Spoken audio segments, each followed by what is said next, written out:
ലോകത്ത് വലിയ രീതിയിലുള്ള സംഘർഷങ്ങളാണ് വ്യാപിച്ച് വരുന്നത്. അമേരിക്കൻ സാമ്രാജ്യത്വം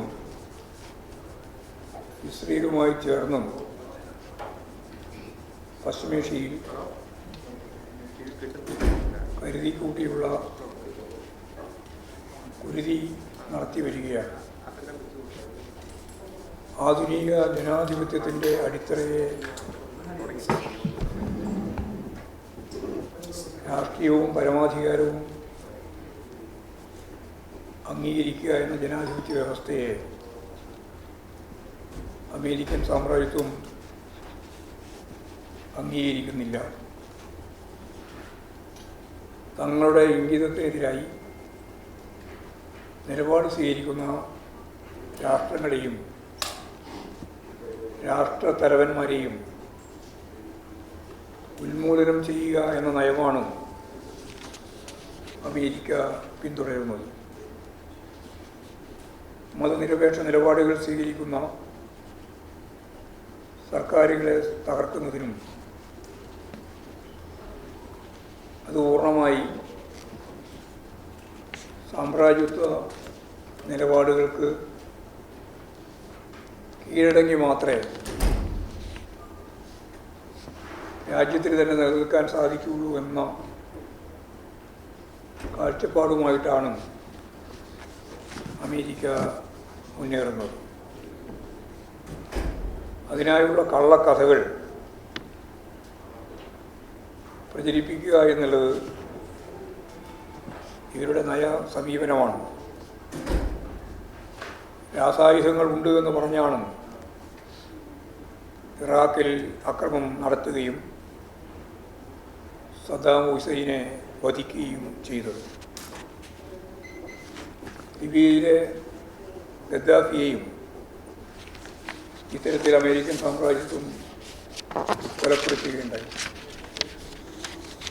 പശ്ചിമേഷ്യയിലെ മതനിരപേക്ഷ രാഷ്ട്രമായ സിറിയ, അവിടെയുള്ള അസദ് ഭരണത്തെയും ഇവർ അട്ടിമറിക്കുകയുണ്ടായി. ഇപ്പോഴും അണുവായുധം ഉണ്ടാക്കുന്നു എന്ന കുറ്റമാണ്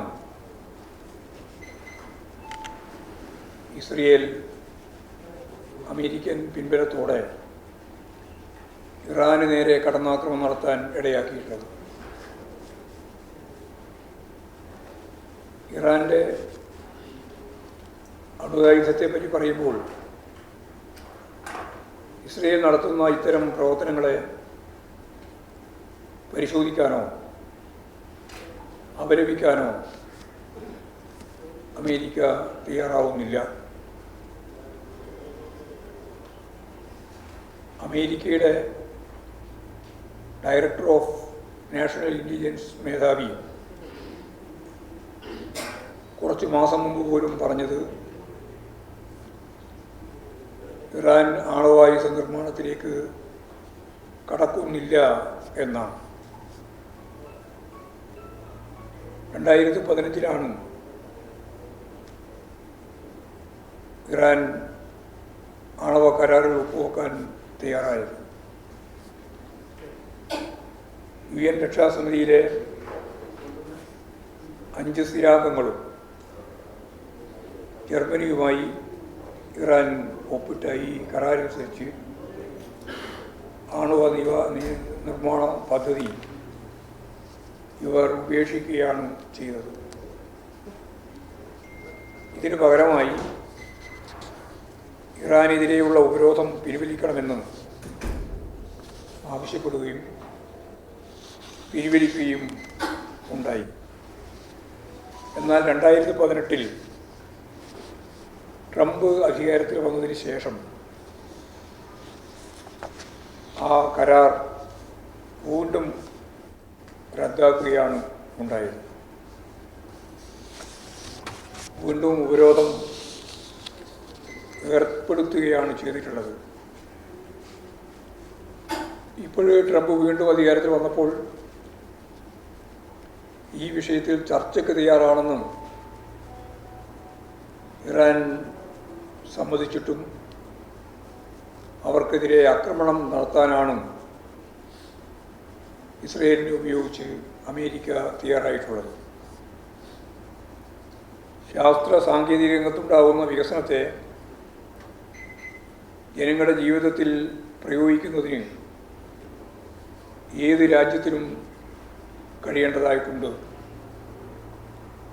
അതിൻ്റെ അടിസ്ഥാനത്തിൽ നിന്നുകൊണ്ടാണ് ഊർജാവശ്യത്തിന് ആണവ ഊർജം ഉപയോഗിക്കാനുള്ള സ്വാതന്ത്ര്യം വേണമെന്ന് ഇറാൻ ആവശ്യപ്പെടുന്നത്. എന്നാൽ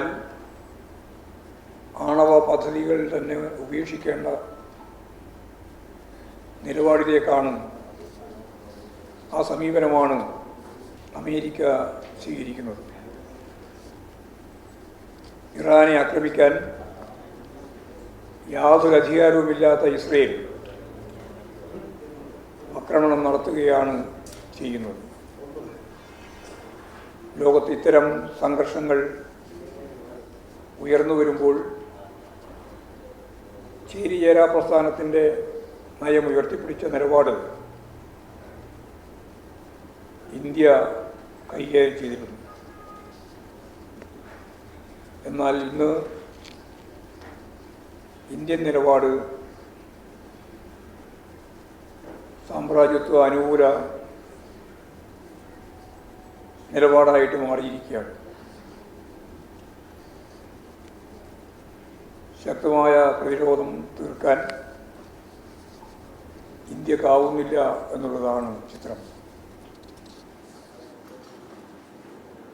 അമേരിക്കൻ സാമ്രാജ്യത്വ മോഹങ്ങൾക്ക് ജൂനിയർ പങ്കാളിയായി ഇന്ത്യ മാറുകയാണ്. സാർവദേശീയ രംഗത്ത് വലിയ സംഘർഷങ്ങൾ സാമ്രാജ്യത്വ ഇടപെടലിൻ്റെ ഭാഗമായിട്ടുണ്ടാകുന്നു എന്നുള്ളതാണ് ഏറ്റവും ഗൗരവതരമായ പ്രശ്നം.